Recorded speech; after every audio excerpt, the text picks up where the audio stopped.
Well, good morning, everyone. Thank you so much for joining our continuing Aramaic Syriac study.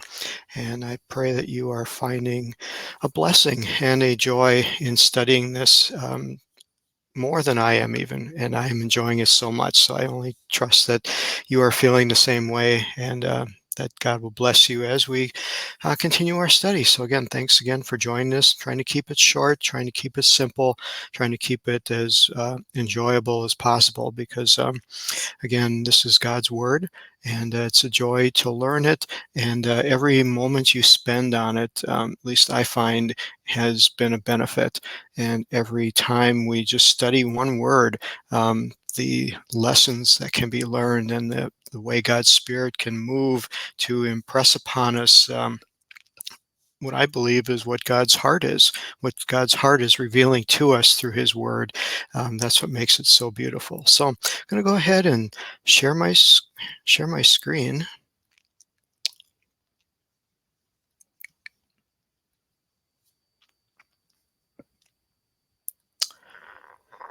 Okay, what you're seeing right now is the PDF of the first chapter of the book of Acts, chapter 1. And so we are still in verse 3, and we'll finish the second part of verse 3 today, I hope. And behind it, what you're seeing is Dukrana.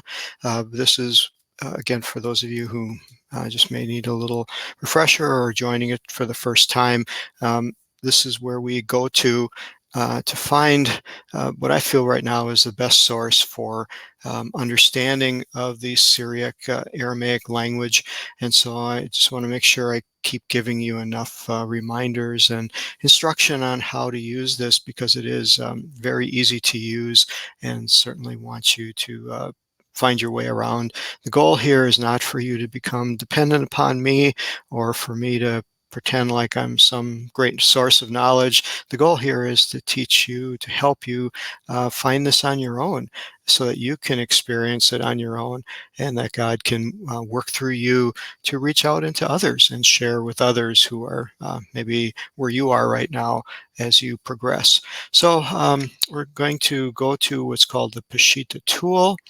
Again, these are just my preferences on what I like. We're going to go down into Acts chapter 1, so that we can kind of show you the translations and so forth that are there. We have to designate which text we want to use as our basis. And so I found that I like to use the kind of combination UBS. I like the vowel signs.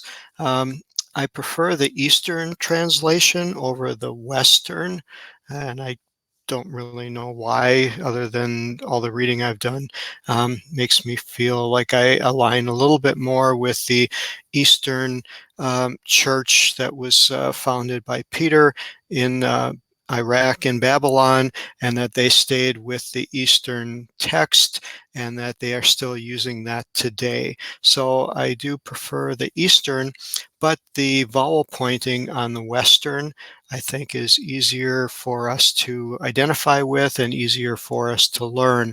So again, kind of a hybrid teaching model here, although I do see that it's also used by Stephen Hallam in the basics of Classical Syriac. He does the same thing, where he starts with the Western vowel pointing, because it's just a little easier for us to understand and to visually grasp it.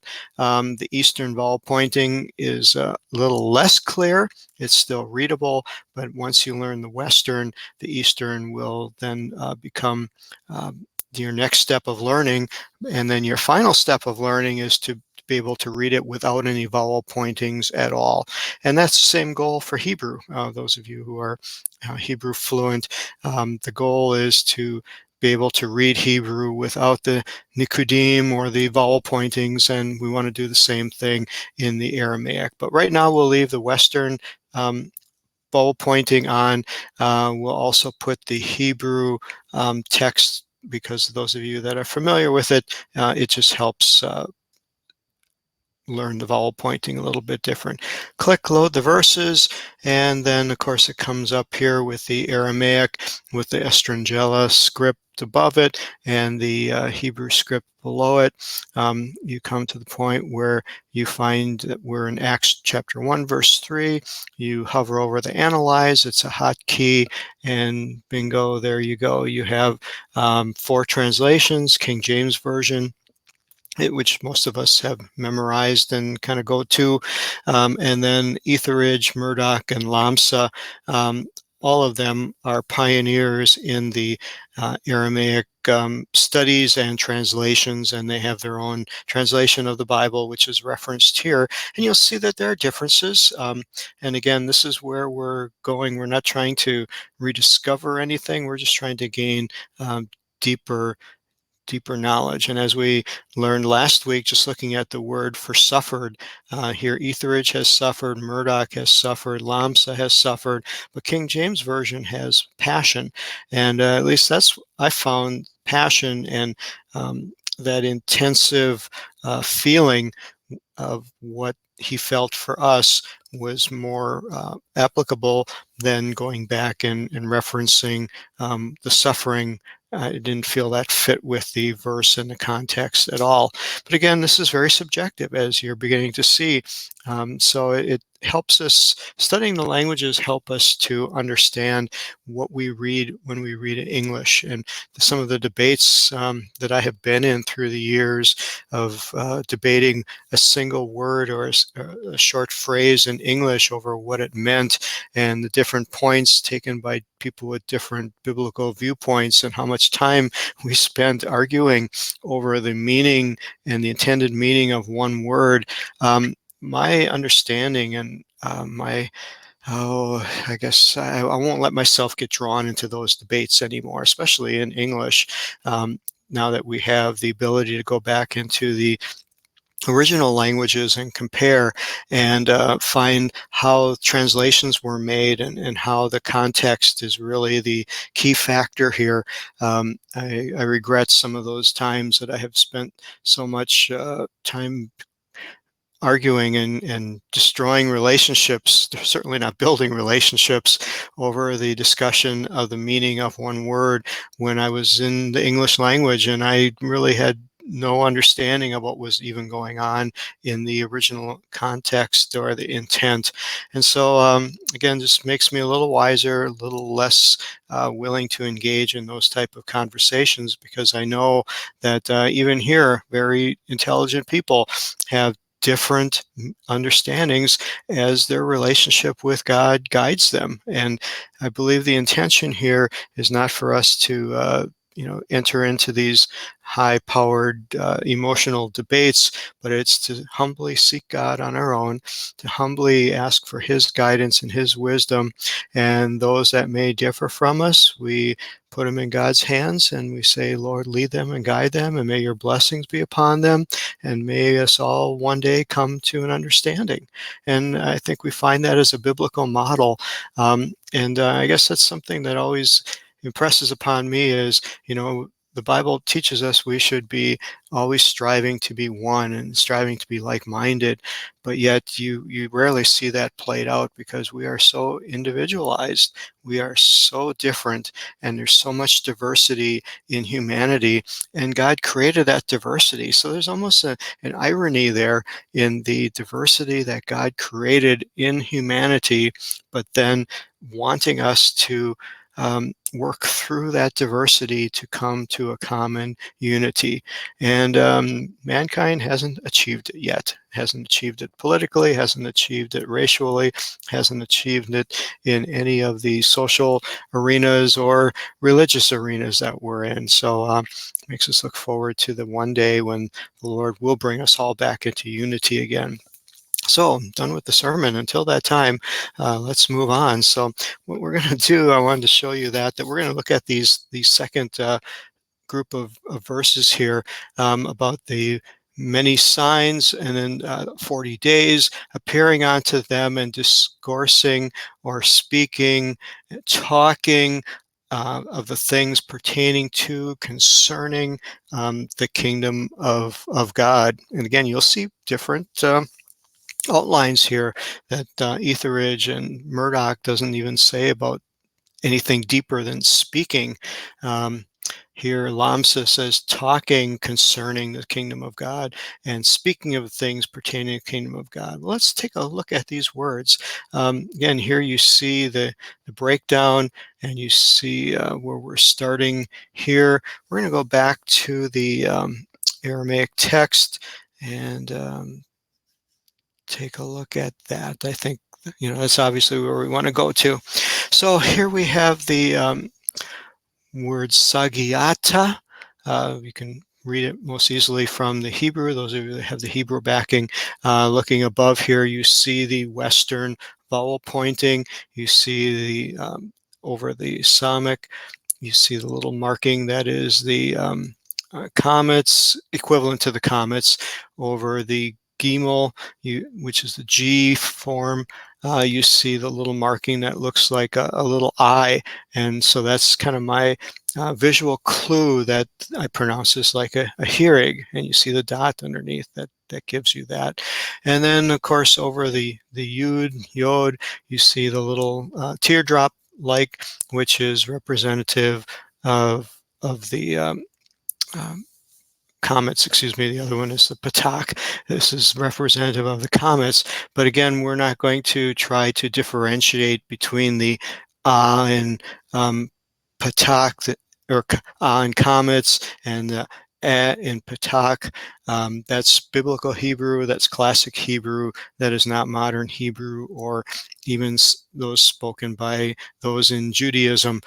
They pronounce their A vowels pretty much the same. And so we're going to do that the same here as we go through the Syriac, Aramaic.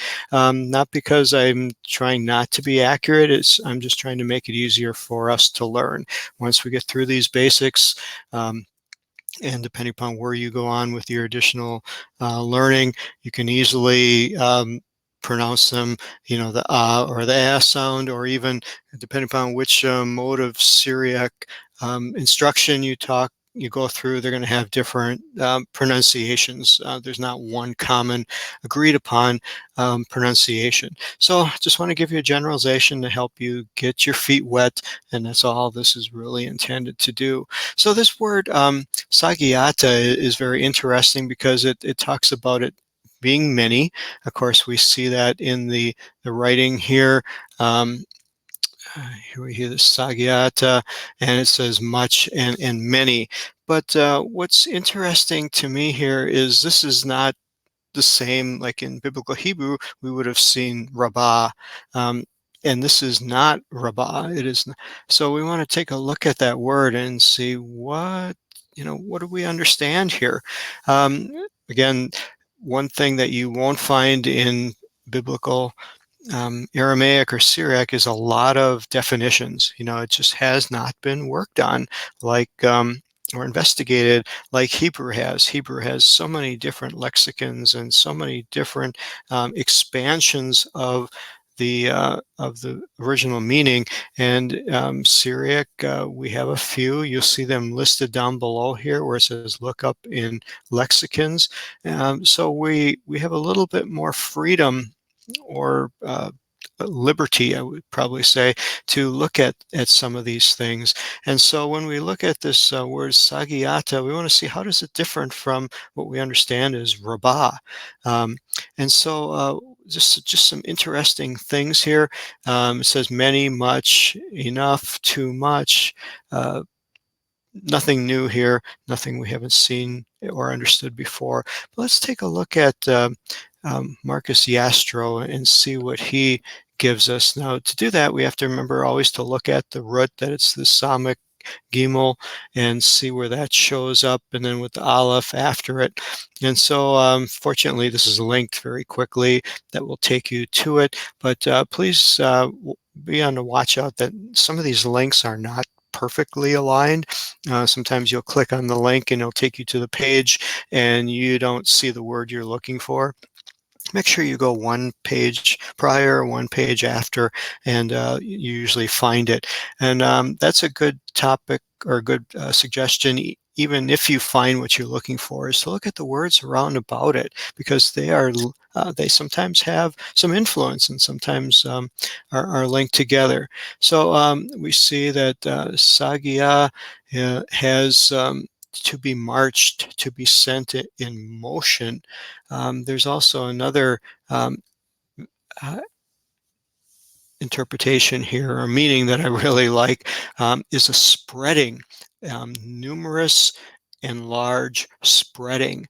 And to me, that fits the context so greatly on how the Spirit of God is working, and that it is growing, and that this thing is spreading. So rather than just saying that there were many days, is the meaning really that the movement was spreading, that there was a spreading of the movement of God's presence, and the disciples were growing from the numbers that had been um, somewhat decimated by the time of his crucifixion, and now after the resurrection, things are starting to congeal and come together. He had showed himself for these 40 days to over 500 people.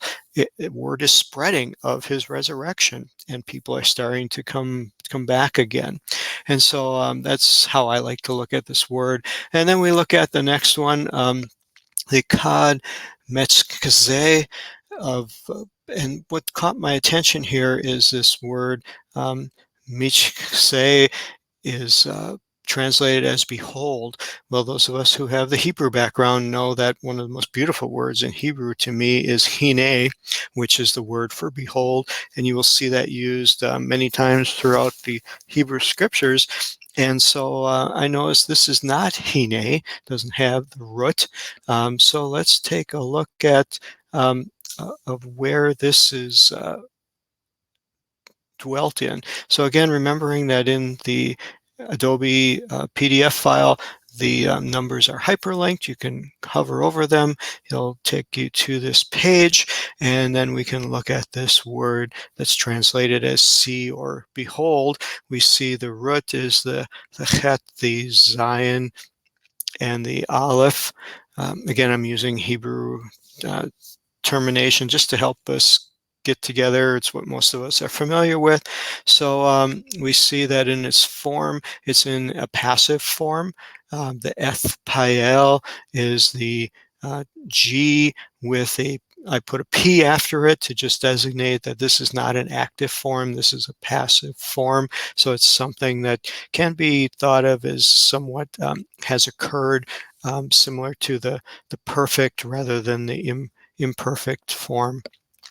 So nothing real intensive about it. Again, not looking for anything intensive. So we look at the general description of what it is, and it says to see, to visit, to understand, to realize, to watch, to see a vision, to be victorious over. All of these are kind of fun. Expands the meaning of just of beyond just seeing something. It gives you a greater depth to what was going on here. And so we want to take a look at Marcus Yastro, which is the initial MJ. We bring up the page 443, and again we are looking for the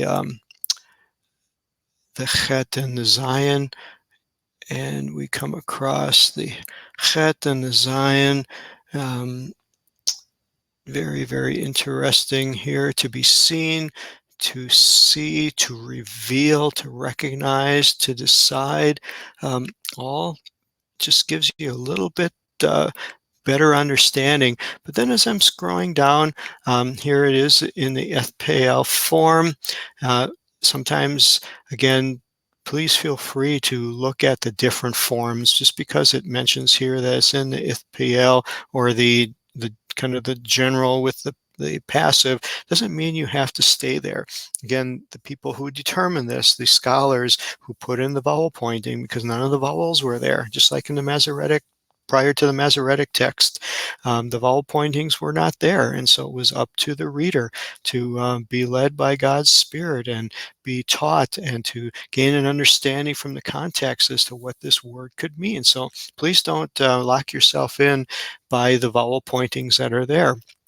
If you can gain greater knowledge, again, this is for personal growth. It's not for scholarly dissertation or to you know that purpose. It's for us to grow and to gain a greater understanding. So what I see here is to be shown to be laid before the scholar for decision.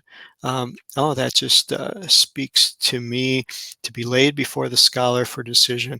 Isn't that really what happens every time we come across any biblical passage, anything that speaks to our heart? It causes us to have to make a decision. We have to decide, am I going to study this? Am I going to pass over it? Do I feel I understand the meaning?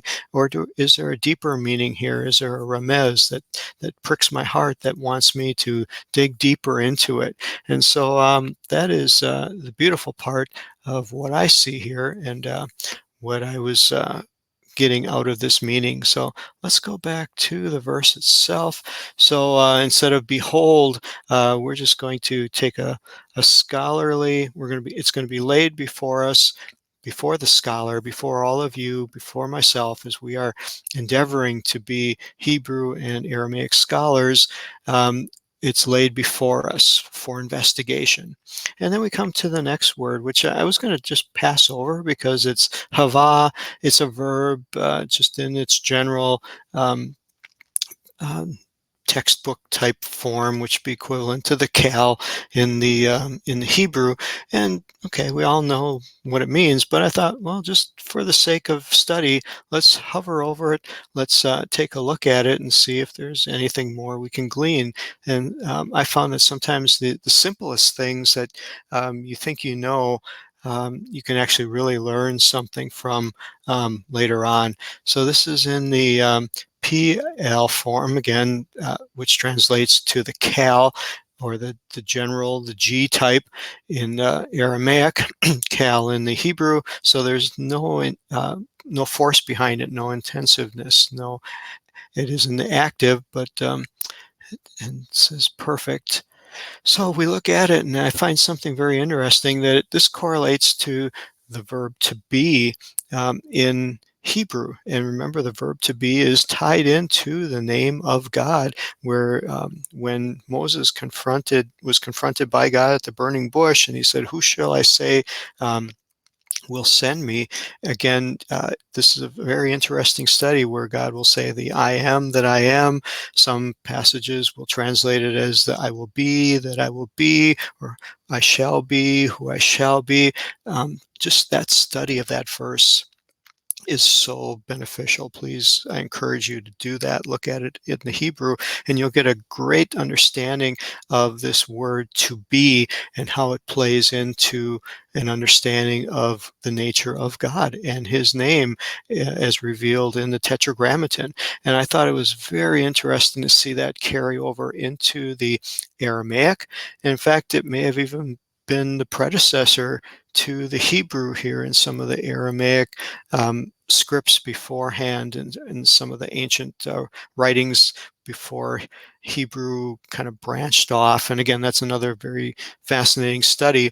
But you'll find that this verb here is linked to the essence, to the name of God.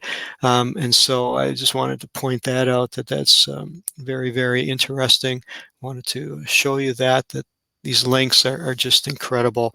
And so I'm going to go back to lehun, and again, translated has the lamed preposition, so it's to, for. It's in the masculine plural. But let's just hover over that for fun here too. And it's, again, comes up as to or for, but we see that it's actually comes in where is and there is. And the part that I like is, again, trying to learn all these words, the enclitic pronouns, which are, who talks like that? We're not used to those words, but they're fascinating when you dig into those a little bit and learn some of these things. And it'll come to you as you pursue it. But it's, where is he from? And that would just be a great thought to hold as we look at that verse itself, and because everything points to the one that we're desiring to fall deeper in love with, and that is Jesus Christ our Lord. And so where is he from? Uh, the question most everyone has to answer in their life.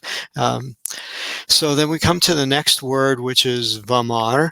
And you'll notice in the Hebrew, you'll see the Aleph, the Mem, and the Resh, which is Amar. It leads us to an Amar understanding, and knowing that in Hebrew, two words that are very oftenly used and stand for the word to say, to speak. Word itself is Amar and Davar, or Daber. And so what struck me here is, at least in biblical Hebrew, Amar are more words that are less passionate, less meaningful. They're more like everyday conversation, where Daber, are the ones that are deeper and more meaningful from the heart. And I wanted to see, okay, do we see that follow through in the Aramaic and the Syriac? Is there that same type of parallelism? And so I didn't research that yet, but I wanted to point that out, that as we continue to go through, we'll be looking for this Amar, Devar parallelism or differentiation to see how things here. And again, we look at the word, we're going to hover over it and see what it has to say. Again, it kind of does the same thing Hebrew does. It doesn't differentiate. We have to dig a little deeper just to find out if there's something that's more meaningful to us to say, to think, to command. I was just want to click on Marcus Yastro and see what he has to share with us. And so we look at this Amar, and here is something that jumped out at me that I thought was just very interesting. Whoops. It says above, quoted an authority. You quoted an authority. And I think that just fits, again, so well as to the understanding I desire to gain from the scriptures, that as Jesus is speaking here, or they're speaking about him, that they are quoting from his authority. And so we come to the last part of this verse where we're going to finish up, and we see the word Malchuta, or Makuta, and that is the word for kingdom. It ties in very closely to the word for melech and malchutaka for in Hebrew for kingdom of. You'll see that throughout the scriptures, and again trying to again teach us that the disciples, the early church, was kingdom-minded the way they were, because they're Jewish people, the way the Hebrew Bible teaches about being kingdom-minded. And you'll see this thought process continuing in the Aramaic scriptures. And so this is a neat word to see. You'll recognize it from biblical Hebrew, and it will be of no surprise to you. And then finally, as we finish up, we see the word Da'alaha, and that is, Alaha is the Aramaic version of Elohim, or El, that is used as a generic word for God in the Hebrew Bible. And so Alaha is the equivalent of El or Elohim. Elohe, all the different personal endings, plural, masculine, singular, so forth, that you will see. But just important to know in the thought process that we are speaking of the kingdom. And again, it uses the generic term for God, which is why it wasn't capitalized, because it does mean of God, Yahweh, the tetragrammaton, but it's not used in that sense. So he's talking in a general term. And so you'll see that through the scriptures. Again, always points for study and to find out why and to get a better understanding of it. But again, we're just trying to whet your appetite here and just show you how beautiful the Aramaic language is, like the Hebrew is, to help with your understanding. So hopefully I didn't go too long on the class today. I want to thank you so much for listening. Pray God's blessing upon you as you continue to study. If you have any questions, just toss me a note in the email. I appreciate all of those of you who have been blessed and find it a blessing. And when you let me know, that's just an encouragement to me. And I'm just so thankful to be able to share this with you and be able to help you on your journey, because our goal is to fulfill the Bahavta, and that is to love the Lord thy God with all the heart, soul, mind, and strength. So God bless you.